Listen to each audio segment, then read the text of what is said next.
Dalja e kafshëve shtëpiake në rrugën e Arbërit në afërsi të urës së Vashës në Klos është kthyer në burim aksidenti.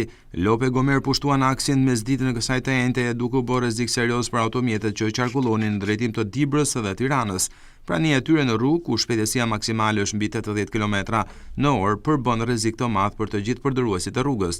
Kanë qenë vetë përdorësit e këtij aksi që kanë larguar kafshët nga rruga në mënyrë që të shmangëshin aksidente me pasojë që mund të ishin edhe fatale.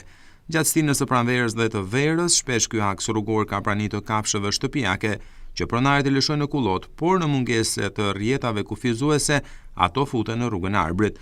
Në disa raste ka patur përplasje të makinave me kafshët, duke i dëmtuar ato, por edhe duke shkaktuar edhe dëmë të mëdha materiale tek automjetet.